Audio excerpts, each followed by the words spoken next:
here before, welcome back. And if not, welcome. In this video, you will hear mostly true scary stories with high-definition rain in the background. If you have trouble sleeping or relaxing, if you struggle with anxiety or stress, this could be exactly what you need. And just so you know, I only put 3 ads in my videos after the first 3 stories. If you enjoy this, I would really appreciate if you would subscribe to my channel. Thanks for being here. Now, let's begin.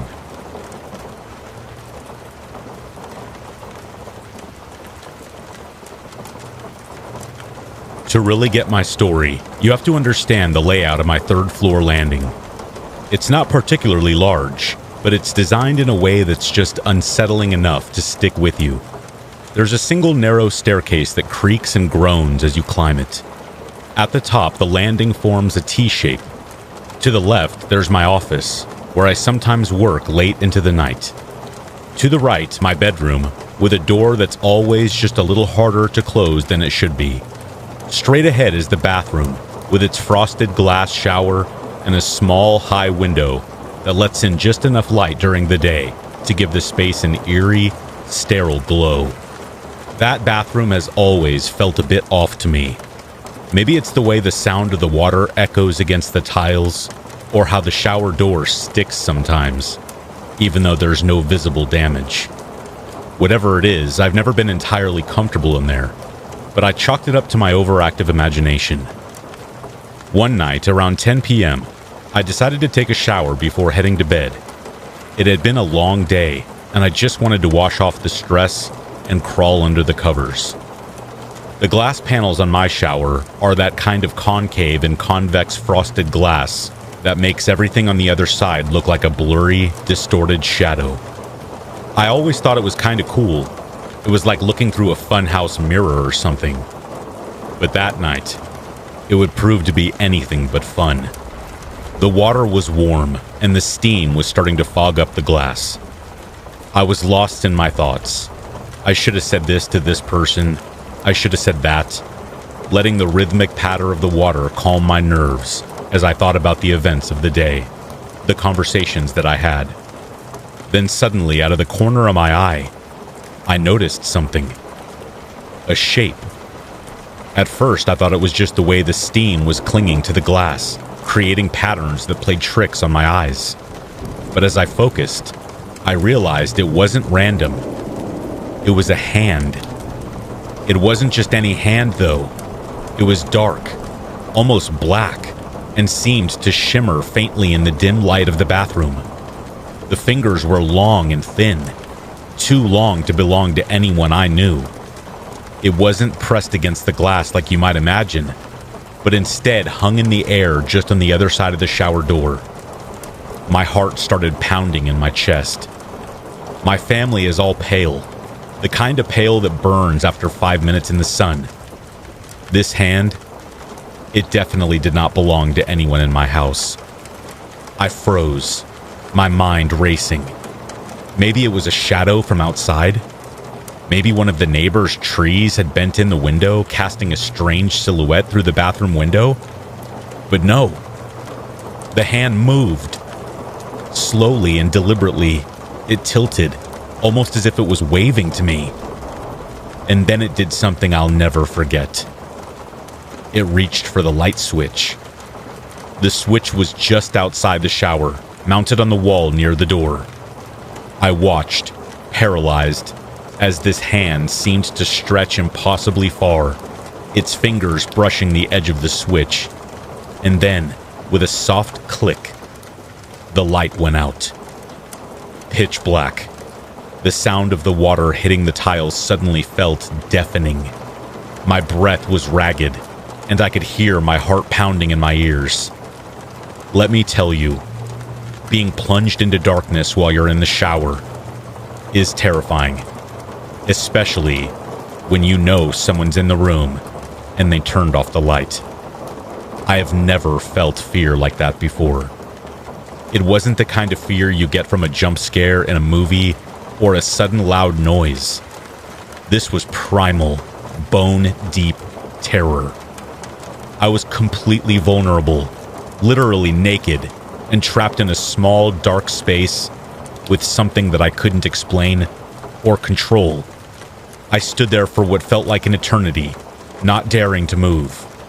The only sound was the water, which had suddenly taken on an almost sinister quality. I kept straining my ears for any other noise, a creak in the floor, a footstep, but there was nothing, just the water and my own panicked breathing. Finally, I realized I have to do something, so I slowly and cautiously reached out, slid the shower door open. The cold air from the bathroom hit me like a slap in the face, making me shiver. I stepped out onto the tile floor, my wet feet making soft squelch noises that seemed unbearably loud in this silence. I felt my way to the light switch, half expecting that hand to still be there. When my fingers finally found it, I flipped it up, flooding the room with light once again. The bathroom was empty. I checked the door, and it was still locked from the inside. I looked under the sink, as ridiculous as that sounds, and there was nothing there. Behind the shower curtain, even in the small cabinet where I kept my towels. No one. No sign that anyone had been in the bathroom with me. The relief that washed over me was almost enough to make me laugh. Almost. But then I remembered the stairs. The staircase leading up to the third floor is old and wooden. It creaks like crazy with even the slightest weight on it. If someone had come up while I was in the shower, I would have heard it. And if they had left, I would have heard that too. But I didn't hear anything. I didn't sleep that night. Every time I closed my eyes, I saw that hand again. Those impossibly long fingers reaching for the light switch. I stayed in bed with the covers pulled up to my chin, my ears straining for the slightest sound. But the house was silent. Nothing like that has happened since. I've tried to explain it away, to rationalize what I saw. Maybe it was a trick of the light. Maybe I was just overtired, and my mind played a cruel trick on me. But deep down, I know what I saw, and every time I'm in that bathroom now, I'm terrified, especially when I take a shower, half expecting to see the hand again. Sometimes late at night, I'll hear a creak on the stairs. It's probably just the house settling, right? Maybe the wind rattling the old wood. But every once in a while, I'll catch myself holding my breath, waiting to hear the sound of the light switch clicking off again.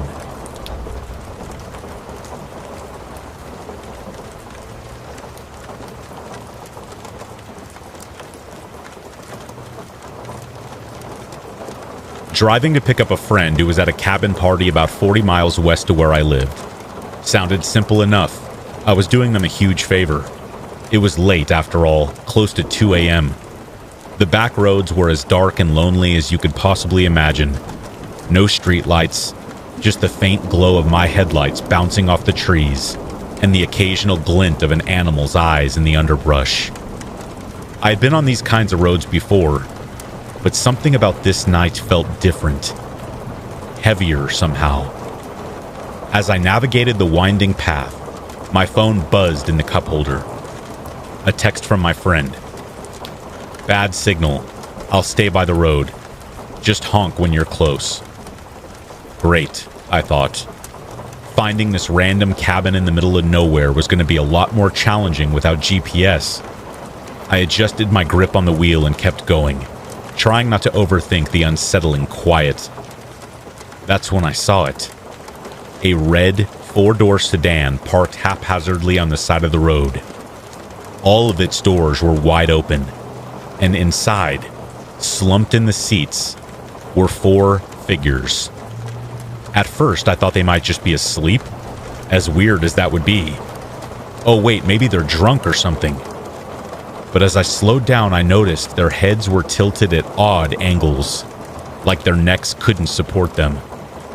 None of them were moving. Not a twitch, not a breath, just limp in the dark. I suddenly felt a cold shiver.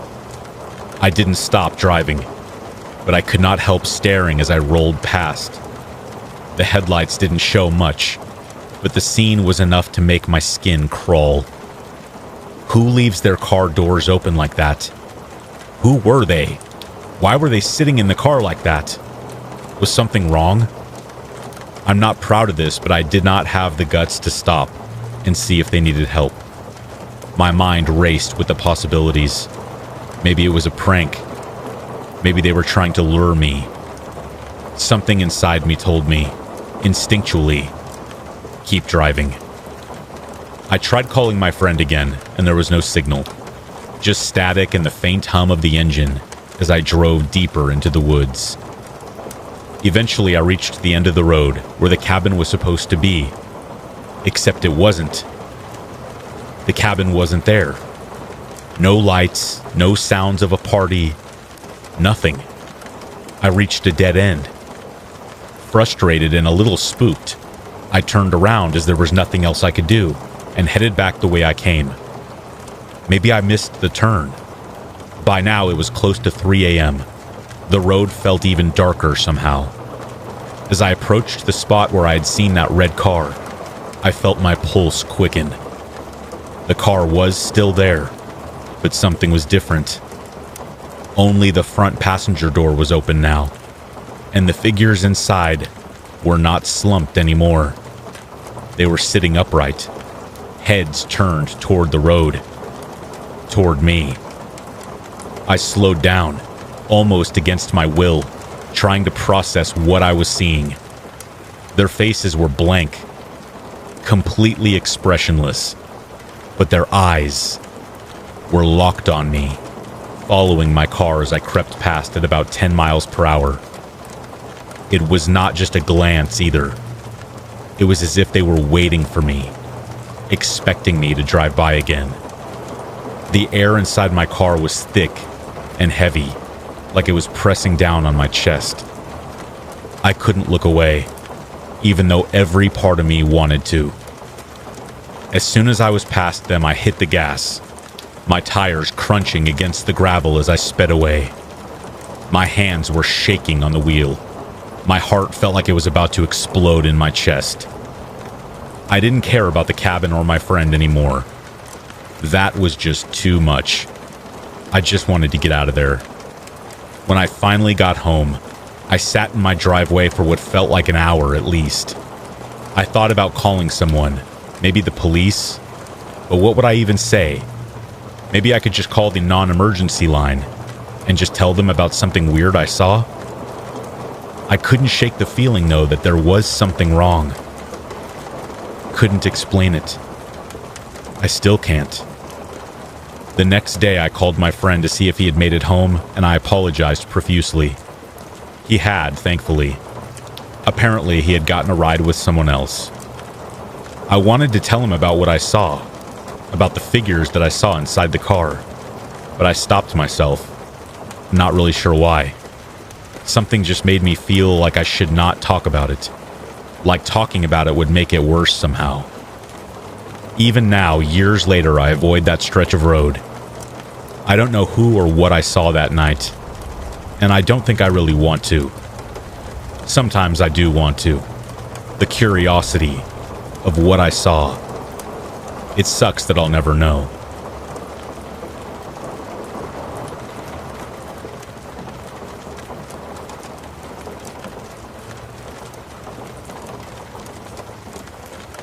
One night when I was about 7 years old, bedtime came like every other night. I climbed into the second level of my bunk bed at around 9:30. I snug into my little fortress above the world. The top bunk was my favorite, hands down. Who doesn't love sleeping on the top bunk? Up high where everything seemed smaller. I was safer up here. I drifted off quickly. I was exhausted from the day, lost in the easy dreams of a child. But that night, safety was an illusion that would shatter before morning. Some point in the night, I woke up. I wasn't sure why. Maybe it was a bad dream I had, or maybe I did hear something. But then I was sure that I heard something. A strained whisper. No. No. It was faint, almost like it was coming from inside my head. I lay there holding my breath, waiting for the sound to go away, but it didn't. The whisper came again, and it was louder this time, and full of pain. No. No. My small chest tightened as I pulled the covers up to my face, convincing myself it was just my imagination. I was about to close my eyes when a new sound made my heart stop. The unmistakable creak of the stairs. Slowly and steadily, the boards groaned. Someone heavy was on the stairs. My parents' bed was just across the room, and I could hear their snoring, steady and undisturbed. It was not them on the stairs. I heard the whisper again. It was more clear now, as if whoever was saying it was closer. No. No. I squeezed my eyes shut, hoping the sound would go away, that I would wake up and find this was all just a bad dream. But then came the screaming. It started very suddenly, a sharp, high-pitched wail that seemed to echo from nowhere and everywhere at the same time. It mixed with the whispering and the noise that I heard on the stairs, creating a chorus of terror that wrapped itself around me, enveloped me completely. No. No! The voice continued, much louder now, blending with the screams. Terrified and wondering why my parents were not coming into the room, I slid out of bed as quietly as I could. My hands shook as I felt for the ladder, my only way down. Each rung seemed louder than the last, and I winced with every small noise. When my feet hit the floor, I crawled on the ground toward the door. The door offered a full view of the stairs, where the creaking and the whispers were coming from. My fingers found the handle, and I twisted it carefully, opening the door just enough to look outside. The staircase loomed in the darkness. It looked like an ominous void. Nothing was moving. For a brief moment, I thought maybe I had imagined all of it. How could I imagine screaming, though? But then the whisper came again, and this time from above me. No. No! My heart felt like it was trying to leap out of my chest. The sound was coming from the room upstairs. A room that no one should be in right now. I had to know what it was. I don't know why, but I just had to know. I crept toward the staircase. The house felt alive. Every creak and noise was amplified. I stayed low, peeking around corners, shaking, expecting to see someone. The stairs remained empty. Instead of going up, I decided to check the front door. Maybe I would find some explanation. Maybe someone had come inside and left the door open. My small hand reached for the light switch in the living room, but I hesitated.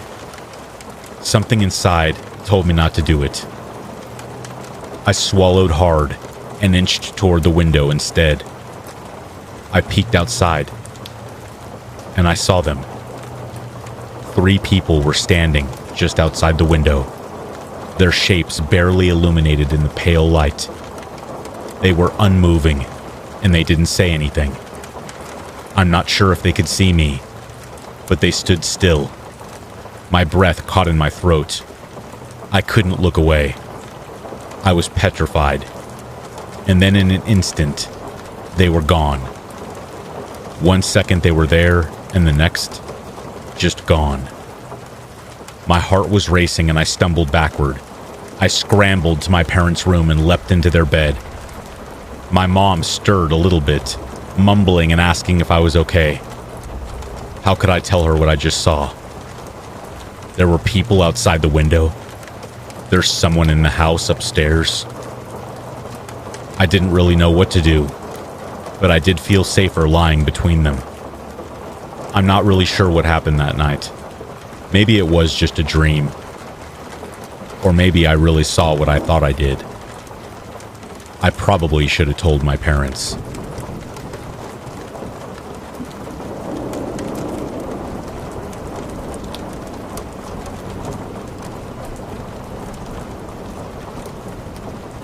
It was supposed to be a cool, quiet evening with my brother, him 11 and me 12 years old.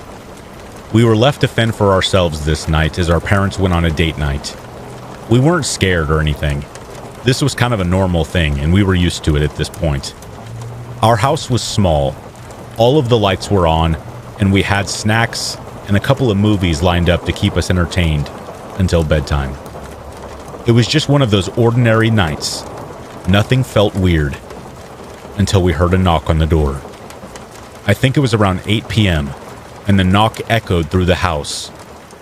My brother and I froze for a minute and paused the TV, looking at each other. A voice followed, muffled but clear enough to hear it. "Pizza." At first I thought it was my dad playing a joke as they just arrived home. He had a habit of doing stuff like that. Instinctively I smiled and started walking toward the door, laughing under my breath. But as I reached for the doorknob, my brother told me to stop. He said, "That's not Dad." The realization hit me like a bucket of cold water. He was right. My dad's voice was different. It was deeper. It was warm and familiar. Who was this? It was sharper, almost too casual, like someone trying too hard to sound normal. I froze with my hand just a few inches away from the doorknob. "We didn't order any pizza," I called out, my voice shaking. Silence followed. No reply. No retreating footsteps. Just silence. My brother now at my side, clutching my arm. He whispered, "Maybe we should call Mom." My heart was pounding now. Every beat was loud in my ears. What do I do? For 15 agonizing minutes, we sat there, silent, not knowing what to do.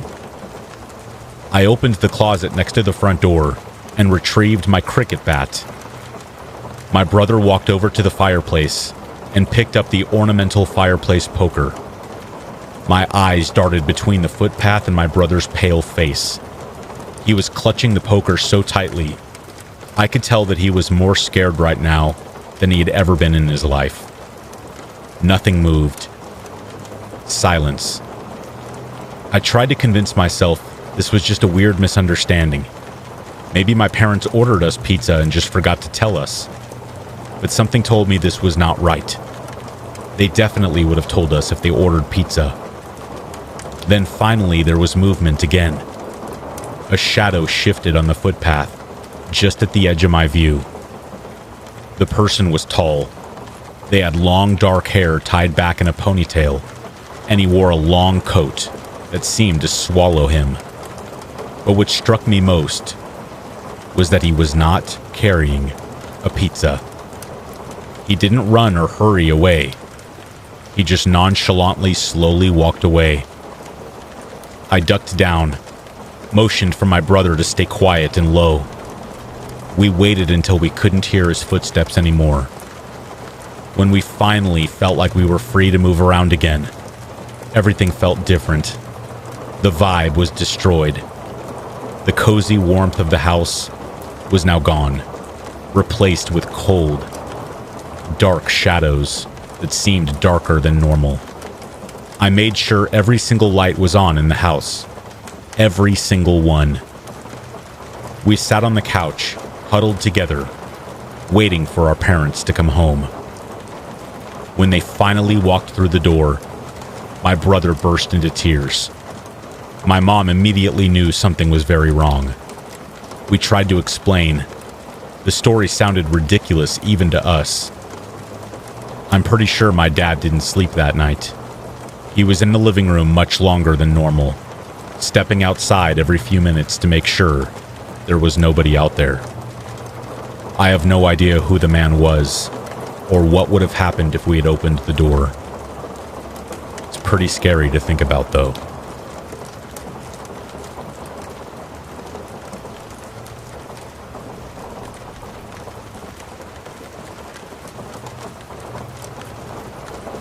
To all outside observers, it appeared that Dr. John Hamilton and his wife Susan had the perfect, loving marriage. In their 14 years of blissful union, John's passionate love for his spouse had led him to lavish her with expensive gifts and luxurious vacations. A brand new Porsche on their wedding day being just the beginning of a long list of romantically motivated purchases. But John wasn't just generous with his money. He was apparently generous of heart, too, and spent a great deal of time reminding Susan just how much he loved her in a variety of heartwarming ways. When Susan professed a yearning for employment, for a purpose outside of being a housewife, John gave her a job at his highly esteemed obstetrics and gynecology clinic in Oklahoma City. He was there for her in every way, and by all accounts they were a textbook case of romantic longevity. But that's what makes it all the more horrifying, that on Valentine's Day of 2001, Dr. Hamilton's arrival at the family home kicked off a chain of events that would turn their perfect little world into a living nightmare. As you can imagine, in a marriage as loving as John and Susan's, Valentine's Day was held in high esteem. Every single year they were married, they exchanged gifts and cards, often having planned some kind of romantic rendezvous, be it dinner and a movie or a walk around a local park. But on Valentine's Day of 2001, John was needed in the operating room of his clinic, fairly early in the morning too. Any exchange of gifts would have to wait until his lunch break. But just as he promised, John ducked out of the clinic as soon as he was able and drove home to spend a romantic half hour with his wife, after which he would have to return for another surgery. He called her name as he walked through the front door, but she didn't answer. John suspected that his wife might have some kind of surprise in store for him, and he felt a ripple of excitement run through him as he walked up the stairs towards the master bedroom. He called his wife's name again, but still there was no answer. And it was then that something caught John's eye. Lying on the floor of the second floor bathroom, it was Susan. She was in a crumpled, lifeless heap, with blood pooling underneath her. Paramedics were called to the scene, but Susan couldn't be revived. Those in attendance noted that she appeared to have been strangled with two of her husband's expensive silk neckties. But the blood on the bathroom floor was undoubtedly from the series of bloody head wounds she had due to repeated blunt force trauma. The wounds being so severe that parts of her brain were exposed, while her face was completely unrecognizable. To his absolute horror, Dr. John Hamilton was the #1 suspect in his wife's murder from the very beginning. Police have since publicly stated that there were many factors which led them to such a conclusion. The first being that there was no sign of forced entry to the home. Whoever killed Susan had keys to the residence. It was also a crime in which nothing of value was stolen, and one which there were no bloody fingerprints left in a bathroom, which had blood almost everywhere.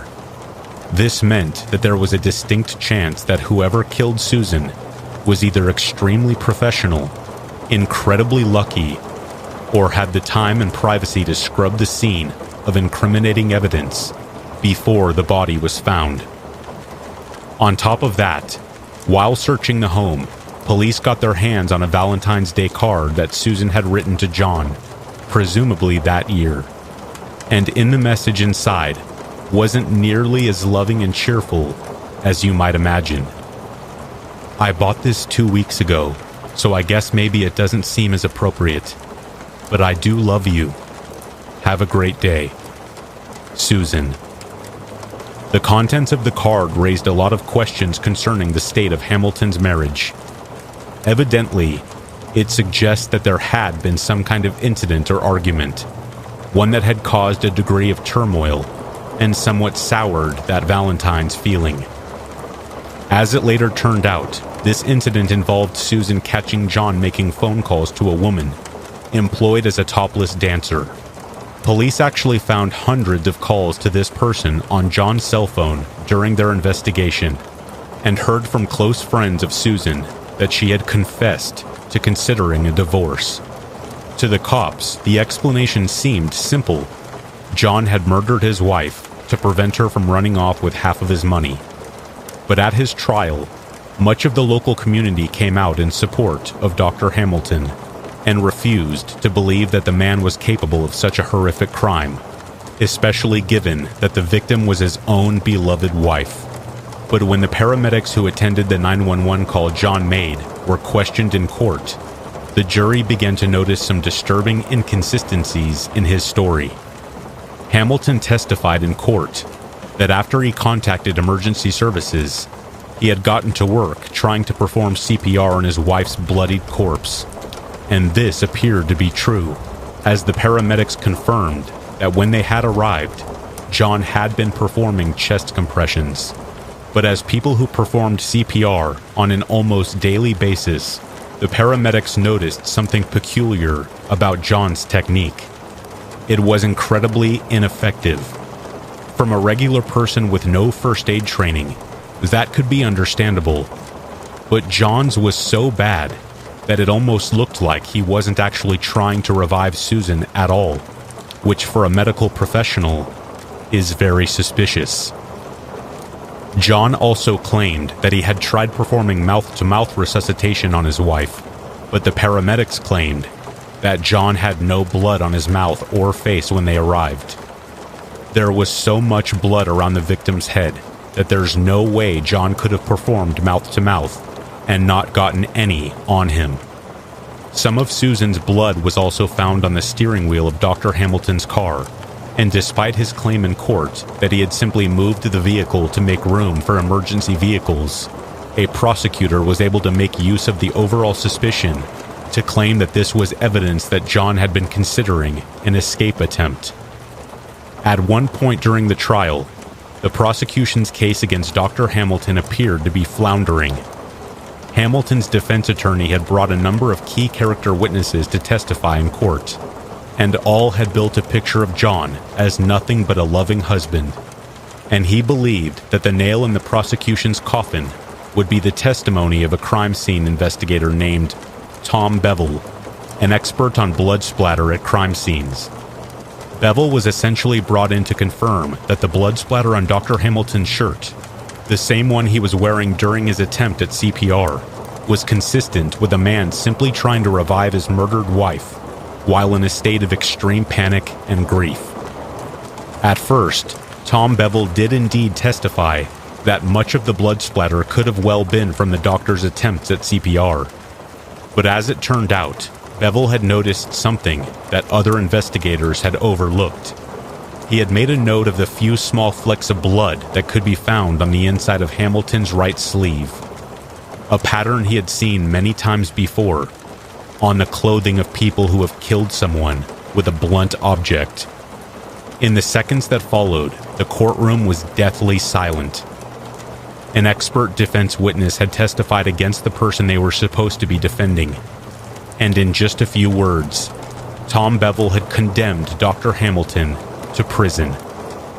When later asked why he made the decision to essentially act as a witness for the prosecution, Bevel claimed he just had to tell the truth.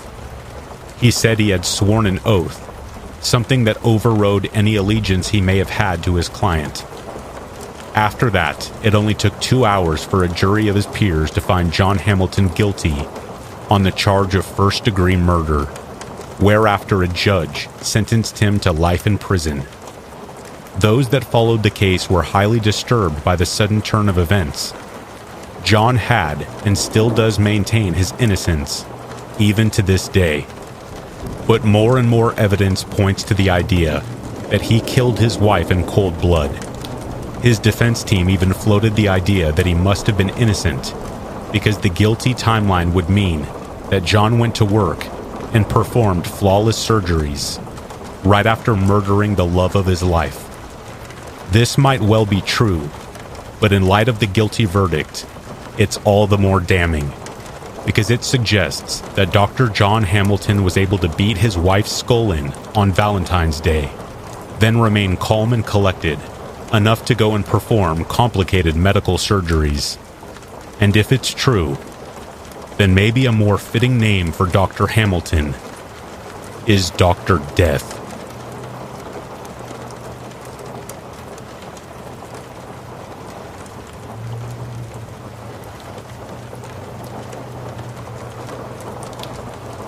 For just over 15 years, Berkshire, England, in its bright and wondrous glory, was the breeding ground for joy and cheer.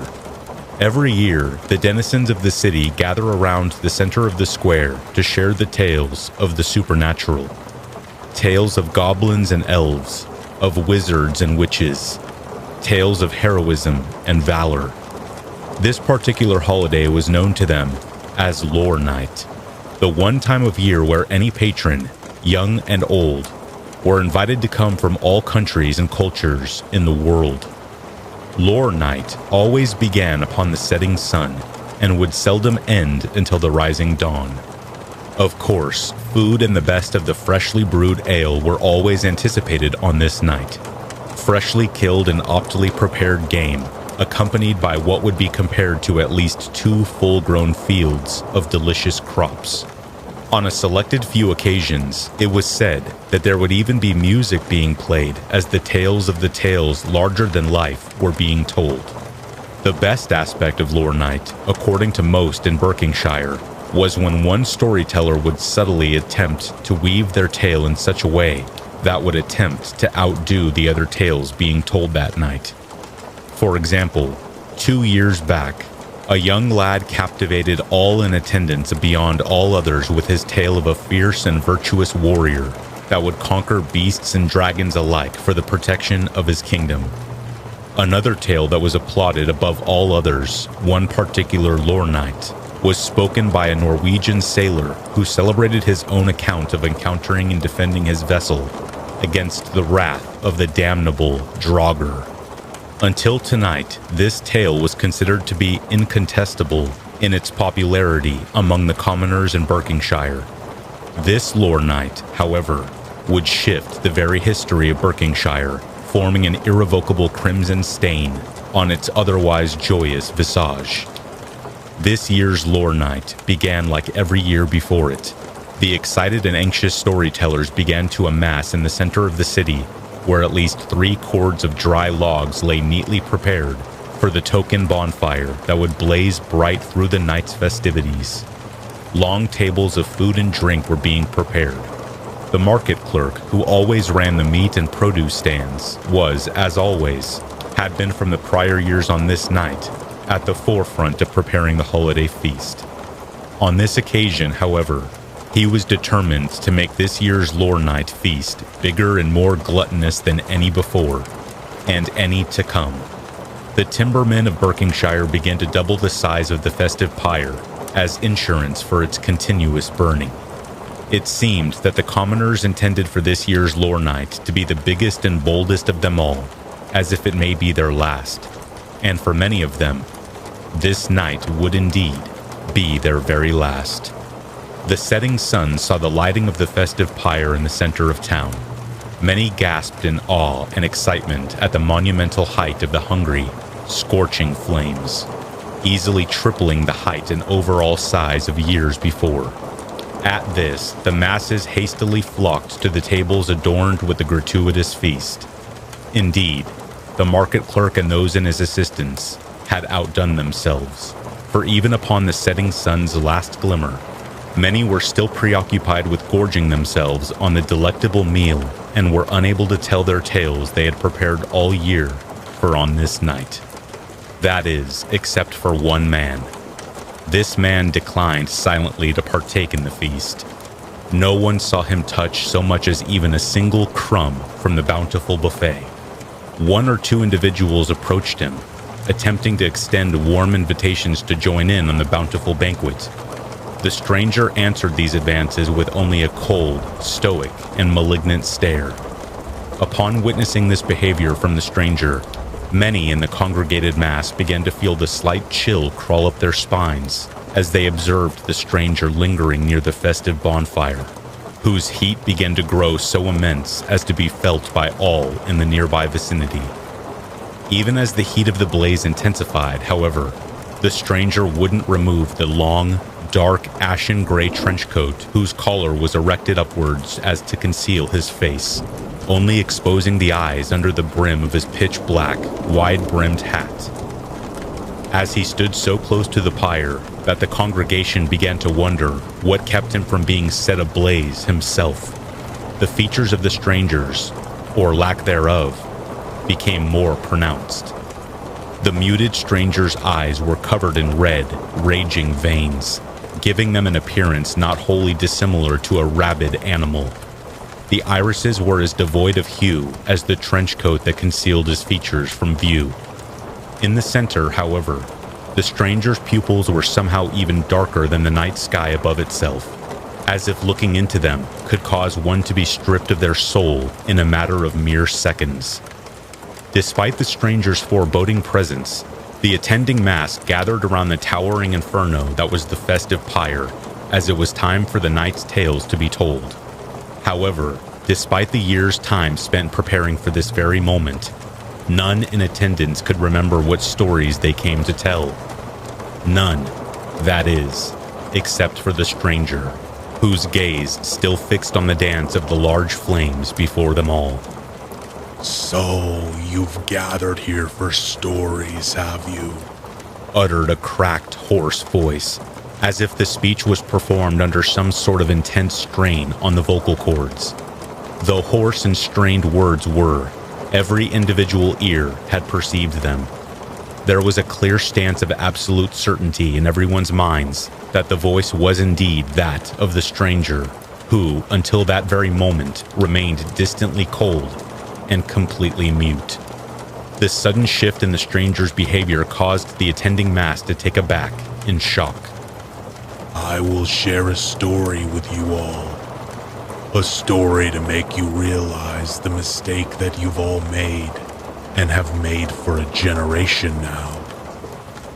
At this statement, a dreadful chill overtook the wind's breeze, causing the patrons to shiver, despite the ever-blazing inferno before them. This abrupt temperature change caused some to position themselves closer to the flames, in a feeble attempt to find some semblance of warmth amid the suddenly chilling air, an attempt that proved futile, as if the very essence of the flame's natural heat had been taken away, leaving them to dance wildly about atop the festive pyre. This abrupt phenomena, coupled with the formerly mute and mysterious stranger's threatening and rather ominous statement, forced an air of unease and a jarring sense of dread to spread throughout the congregation. "None of you believe in the entities in whose names you forge through the tales of fiction from, effectively dishonoring the respect and fear they were once due." None of the patrons in the present mass knew how to comprehend the mysterious stranger's abrasive claims. Surely, they optimistically thought this facade as nothing except a mere act of a tactic for captivating the audience's attention. This was Lore Night, a night of fun and cheer in the regaling of folk legends of elder days, and the tall tales molded by the tricks of eager imaginations, not the grim and macabre, as was implied by the stranger. "The tale I tell you now is the story of my land from which I hail. Take special care to listen, for when suffering comes upon you all, you may then know in your beating hearts and your tortured souls the full extent of those who you and your mockeries have disgraced. This tale," the stranger began, remaining stiff as if he were a statue cut from marble or granite, with his unwaveringly menacing glare eternally fixed within the festive pyre's flames, "begins with the priest of my native land, Father Dirkenshaw. You see, the father was a good man, a righteous man. Holy as he was, the wills and righteous ways of the god blinded the good father to the dangerous arrogance of closing his mind to the powers beyond the grasp of even the Heavenly Father's might to contest. As the stranger continued his blasphemous, macabre narration, a stench of decay and formaldehyde laced the air that was breathed by the congregated audience, forcing more than many of them to begin to gag, whilst others attempted the banquet they enjoyed profusely from being emptied from their stomachs. Father Dirkenshaw, the stranger continued, had no tolerance for any such aspect of life that was not deemed as being of God's will. Much like you all, Father Dirkenshaw was all too swift to brush away anything deemed not of holy merit as but mere illusions of deluded and perverted minds. The father conducted his life in this manner for many generations, blissfully ignorant of the forces that play beyond the sacred rites of the Christian faith. The flames began to shift color from the bright orange to an infernal red. All at once, the formerly lost heat returned twofold, forcing the patrons to profusely sweat. Beyond the mild physical discomfort, however, was an infernal terror that this, as well as the previous phenomena, must in some way or another be connected to the stranger. This collectively agreed upon conclusion was not voiced by any, however, to not draw any undesirable attention to themselves, as well as to feed their equally growing sense of morbid curiosity in hearing exactly where the stranger's story would go next. The stranger's eyes widened, further pronouncing their disturbing appearance. That is, he continued, his voice further distorting with each uttered word, until the arrival of a conjurer whose very nature could and did challenge the will of the church. No one knows where he wandered from, as no one could remember any interaction with him. They hadn't even known of his name. The surrounding darkness outside of the immediate radius of the bonfire's light began to crawl inward close to the towering blaze, engulfing nearly all of the congregated patrons, leaving only a few to be spared from the shadows by the ever-raging fire's light.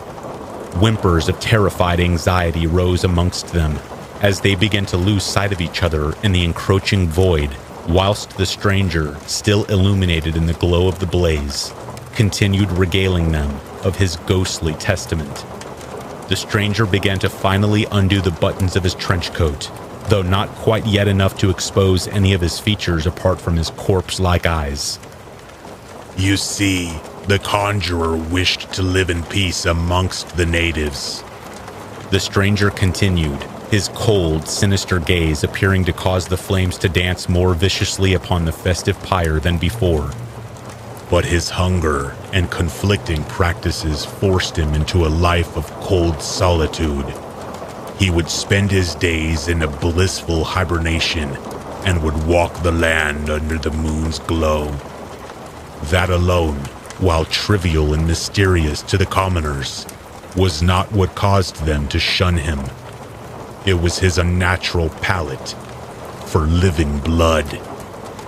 It was at this very moment when the now captivated mass began to perceive what they could only describe being the chilling laughter of a pack of hyenas who lost themselves to some sort of state of hysteria.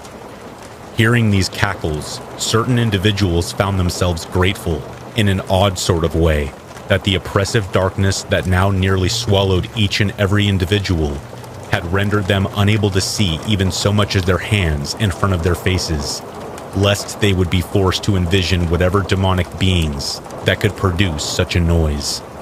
Despite the increasingly overwhelming urge to attempt a flight from the morbid phenomenon occurring in the city's center, none in the congregation could find within them the strength of will even to flee in fear. The stranger's ghoulish narrative continued, despite the infectiously spreading dread amongst the mass, who were now swallowed in entirety by the looming shadow. His taste, his lust for warm, fresh blood could never be sated, for such in the existence of one such as he, always craving, never enough. However, in spite of his ravenous nature, he wished only peace to the village folk. For many years, he would live off the blood of the livestock. One night, upon his awakening, the conjurer had spied upon a beautiful maiden, the most beautiful of any in the long-recorded history of this lifetime to ever have and ever would walk these lands. The love birthed within him had not been felt since his conception into this earth.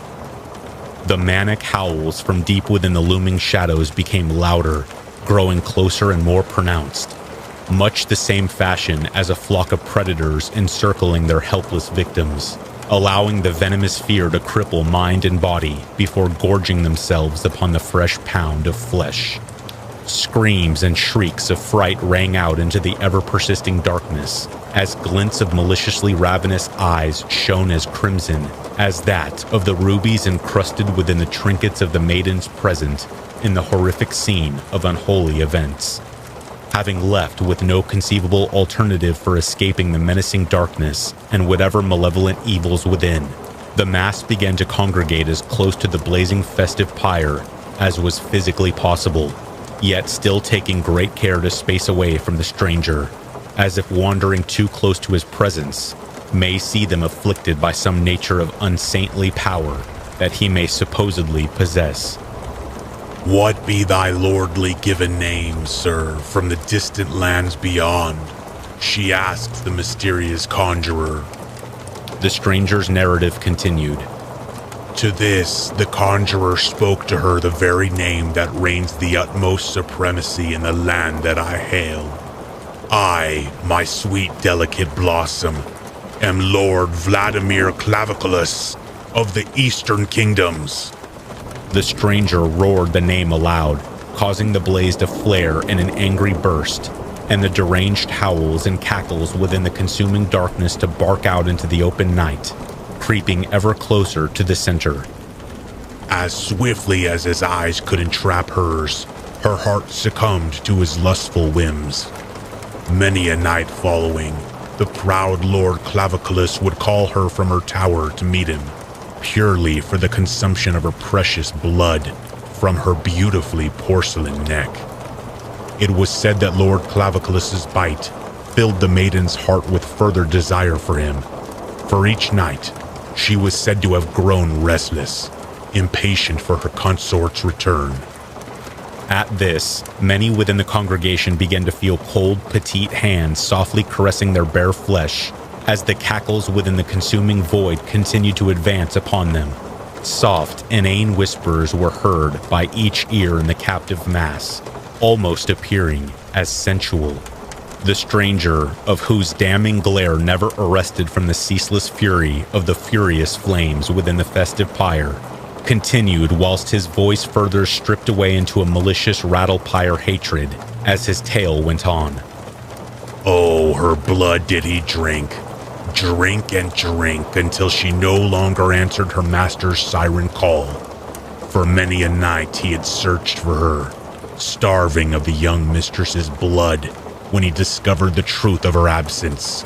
For after they last met, the natives spoke against her to the ever-righteous Father Dirkenschau, who, in all his holy practices, ruled her to the world, and Holy Father above as a witch, a devil's familiar, which their faith unwavering in their blind convictions, the distraught Lord discovered that his maiden had been felled, like many a maiden caught victim to blind conviction, by a raging fire like this, before you all now. Screams of inhuman agony deafened the congregation as the wild, untamed flames began to shape and form themselves into the form of a delicate young maiden. Just as soon as its fiery birth was complete, a blackened maw opened that released an agonized wail that invoked an unutterable pain and sorrow that blended with the presently potent fear within the mass that could not and would not waver. As the flames returned to their former state, unyielding in their enraged ferocity, the stranger began again. His ghastly vocals took on an air of aggression. Vengeance, his inhuman voice barked. Vengeance he swore to exact on those whose holy ways led them to commit this atrocity. Upon them in the cold night he came, many a morn following. The families would find more of their dear beloved gone in the night, only to be spied upon the succeeding dusk as one of the disciples of the Nosferatu, Lord Vladimir Claviculus. I condemn you all, you bleeding sheep of the Lord. He roared to them one full moon twilight. Damn you all, whose faith blinds you to the wills existent beyond God's law. Your actions deemed righteous by your God, because of your lack of vision and lack of control, stripped me of what I held dear to me. For this I declare that, as long as I am bound to walk these lands with earthly feet, the setting sun on this night for every generation to come, myself and my dwellers of the night will come. Any of whom we spy in their play, we shall strip away from you, as you stripped her away from me. For this I swear to you, and all whose faith and corrupted practice conduct your lives. For this night will belong to us, the Nosferatu, the vampire. I christen this very gravely dusk, along with every such that recurs on every century to come, as the Nosferatu Nacht, the vampire's night. And upon his declaration's conclusion, the vampire, Lord Claviculus, began his dark campaign, with sating his feral ire with the blood he spilled from the great priest, Father Dirkenschau. Many perished at the wrath and burning ire for the warm, innocent blood that night before the sun rose, warding him away until the next annual cycle awakened him, concluding in the same grotesque manner as before. The abysmal cacophony intensified to a deafening pitch, with only the stranger's ghoulishly rasping voice being able to be distinguished separately. From that night, and every Nosferatu Nacht since, Lord Claviculus has walked on this cold night, sating his desire for blood on those who foolishly neglect to pay credence to his words. Upon the conclusion of the stranger's horrifying anecdote, the mad cackles of malice abruptly died, shrouding the congregation in a jarring silence, save only for the crackling of the flames. As the stranger began to remove his trench coat and hat for the first time, revealing a gaunt and bony face bound with gray, clammy flesh pulled taut over his skull, and long wispy strands of albino hair, his cold blue dead lips began to part upwards into a deranged vulpine grin that exposed unnaturally long, thin canine molars as sharp as the nobleman's dagger. Upon sight of this, a young maiden from the terror-stricken audience squealed out, "Who are you?" The stranger, stealing his gaze away from the festive pyre for the first time, fixed his eyes to her. My dear delicate blossom, I am Lord Vladimir Claviculus of the Eastern Kingdoms, and tonight is Nosferatu Nacht, the vampire's night. At the chilling revelation, the blazing fire burst skyward, defiantly into the air to illuminate the hordes of beasts that took residence in lurking darkness only moments before, every one of them bearing their vicious fangs. For indeed, these were the disciples of the vampire, Claviculus. No sooner than the first squeal of hysteria was let out that the stranger, the vampire, Lord Claviculus, bared his fangs, rolling his eyes back into his skull with pleasure as he clamped his jaw around the young maiden's neck, savoring every last amount of crimson he could take from her. As he rose from her, now stripped of life, the once furious flames abruptly ceased, shrouding the helpless mass in complete darkness. As the Nosferatu came upon them, try as they might, none of the commoners could escape the inhuman and supernatural clutches of the scourging beasts as they were swept away and torn apart, like a herd of lamb amid the wolves' den from what must have been every direction in the impossible looming darkness. No cries for mercy were heard or heeded when the sun rose that morn. Silence had laid its claim to Berkshire. All that remained of the events of the accursed night were the smoldering embers of the festive pyre and the mutilated and exsanguinated remains of the lore night mass, now set to become eternally bound to the tradition of the Nosferatu Nacht.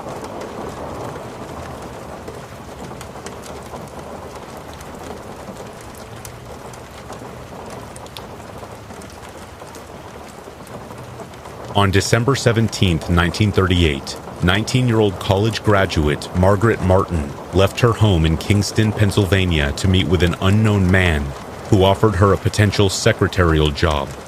When she failed to return, Martin's family reported her missing and began a search of the surrounding area. 4 days later, her body was discovered in the wilderness around 20 miles away. She had been horribly tortured, mutilated, and strangled before her bound and trussed body was dumped in a mountain stream where it was found by a hunter. There were few clues as to her killer's identity, except the owner of a sawmill reported interrupting an unknown trespasser, and police believe this is where the murder occurred. Witnesses came forward with a description of a man seen with Martin around the time of her disappearance, but no one has ever been arrested and charged in connection with her murder.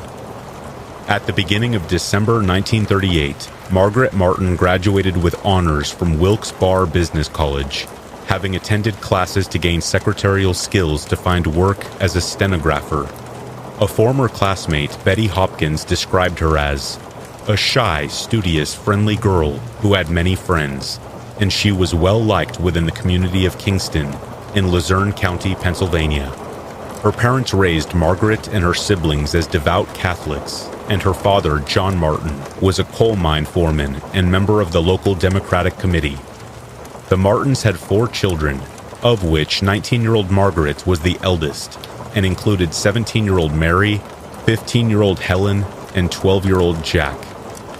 Margaret Martin was contacted the Saturday morning of December 17, 1938, by an unknown man who offered her a job. He explained he was setting up an insurance company and was in need of a qualified stenographer and had a suitable secretarial position available. He added that he had heard of her through the Wilkes-Barre Business College. Miss Martin was gleefully anticipating her first job since graduating college and looking forward to earning some money before the Christmas holidays, so she agreed to meet with the man at Kingston Corners, located not far from the Martin family home. When she left the house that morning to keep her appointment with the mysterious telephone caller, Margaret promised her parents she would return home immediately. It would be the last time they saw her alive. When she failed to appear by the evening, her worried family and friends contacted the police and reported her missing. During the investigation into her disappearance, police and volunteers conducted a search of the surrounding area. Several witnesses came forward with information pertinent to the case. Martin was seen the day of her disappearance in conversation with an unknown man and then getting into what was described as a black sedan or brown Plymouth. The description given of the man was vague, and he was believed to be a suave, neat, sandy-haired young man, slightly overweight and between the ages of 25 and 30 years old. None of the witnesses were able to identify the license plate of the car. There were numerous theories on what might have happened to Miss Martin, with some believing she had been kidnapped. The absence of a ransom note seemed to indicate that it was more likely she was either the victim of a sex maniac or had fallen victim to white slaver traders. The search failed to find any trace of her, and the publicity surrounding the disappearance was hampered because the local newspapers were on strike. On December 21, 1938, several days after she vanished, the body of Margaret Martin was discovered in the Wyoming County woodlands, around 25 miles from her home. 19-year-old Anthony Rezikowski was out trapping muskrats in the forested area when he made the grim discovery. As he places snares under a footbridge, he noticed a large burlap sack that had been partially submerged in 2 feet of shallow water in Keelersburg Creek, which was 8 miles from Tunkhannock. When he went to investigate further, he noticed the bag had been stitched with twine and one of the knots had slipped open, revealing a human arm. When he peeked inside, he saw the naked body of a young woman and immediately notified the police. It was soon identified as the body of Margaret Martin, and it was determined she had been dead for at least 24 hours. Tracks along the tiny Keelersburg Creek were blotted out by snow, and state troopers searched the immediate area looking for clues. The coroner concluded from the bruises to her neck that the cause of death was strangulation, but she suffered many other wounds, and she had been tortured and mutilated by her killer. Her body showed signs of having been beaten with a large object, possibly a rock, and there were knife wounds to her stomach and thigh. The coroner commented that she had suffered the molestation of a degenerate. Her family was notified, and John Martin said of his daughter, "Our little girl fought for herself and died the pure girl she was," while her mother said, "She is with God today." Lieutenant Charles S. Cook headed a detail of the state police investigation into the murder and asserted the killer was apparently someone familiar with the Wyoming woodlands, who had driven a car to roughly 75 yards from the bridge, then carried the body to the spot where it was found. He reiterated this fact by saying, "Someone familiar with the territory placed the body in the creek, and it might not have been found for several years if the young man setting traps had not passed through the lonely section." Because of the remote location of the discovery and how the body was found, Lieutenant Cook was convinced that the murder took place somewhere else.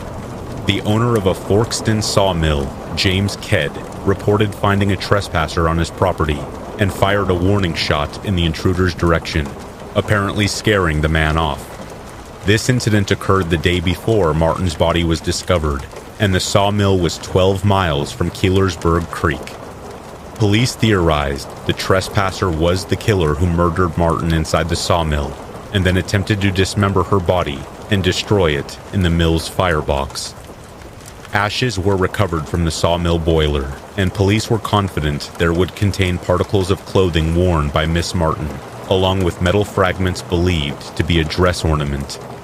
However, these were analyzed by a Wilkes-Barre chemist and found to contain only waste material. Major William Clark, the 3rd Squadron commander who headed the state police investigation, concluded that the sawmill theory had been almost eliminated, but more inquiries would be made. The only clues left with the body were the 2 burlap bags in which the body was found, a length of sash cord that had bound the body, and a gentleman's silk scarf, which had no identifying marks. On December 22nd, the Scranton Tribune predicted that the killer would be captured within the following 24 hours. The funeral of Margaret Martin was held on December 24th at St. Ignatius Church in Kingston, and hundreds of people were in attendance.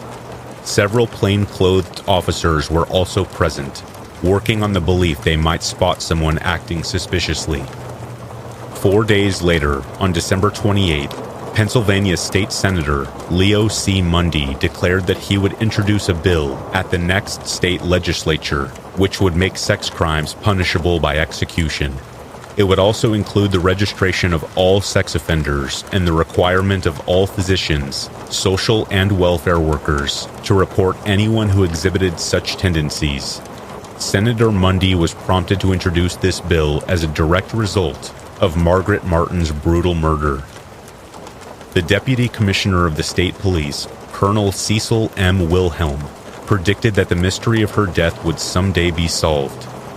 The investigation explored many other avenues, including a suspicious vehicle seen parked at the mountain cabin on the night of the murder, which might have belonged to the killer, but was soon ruled out when the owner gave police a satisfactory explanation for his movements in the area. Further leads also led nowhere. A reported incident where a bundle of clothing thrown from a car near Orwigsburg was suspected to be the killer disposing of Martin's clothes, but proved to be unrelated. Officers' attempts to check a statement that a witness attributed to a Kingston man who allegedly said, "I'm going to make a date with that Martin girl or break my neck in the attempt," proved fruitless. By early 1939, most leads in the case either fizzled out or resulted in a dead end for detectives. The manhunt for the killer would continue, and by February 1939, many suspects were investigated and discounted. 2 men who attempted to attack a 16-year-old girl from Hanover Township in Luzerne County were questioned and cleared.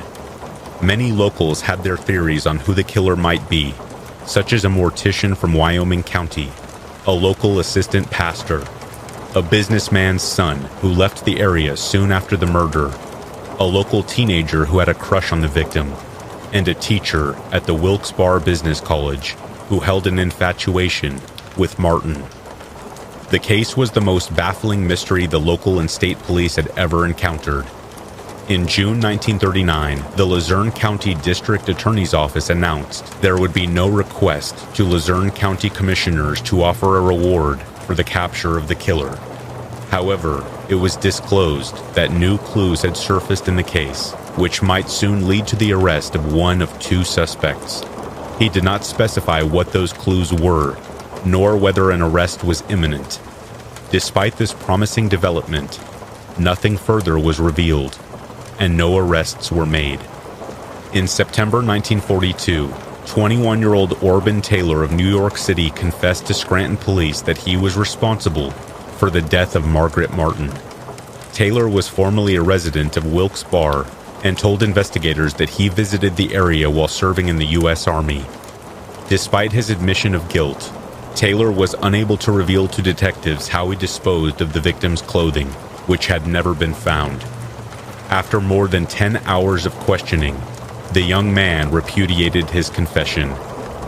New York detective Captain George W. Donaldson, who was leading the investigation, explained that the military authorities at Fort J joined the investigation being conducted by the State Motor Police and the Federal Bureau of Investigation because Taylor had been dishonorably discharged from the Army. Although he denied murdering Miss Martin, he did confess to other crimes, including several robberies, a stabbing in New York, and of defrauding several hotels in Philadelphia, Newark, New Jersey, and Elizabeth, New Jersey. Subsequently, he was not charged with murder. In the decades after her murder, the circumstances of Margaret Martin's death are still unexplained, and her killer has never been brought to justice. Many of those who worked the case came to believe the man responsible must have been a local because of his knowledge of the area, while others suspect it might have been the work of a serial killer. Despite the advancement of forensic science techniques, the case remains unsolved.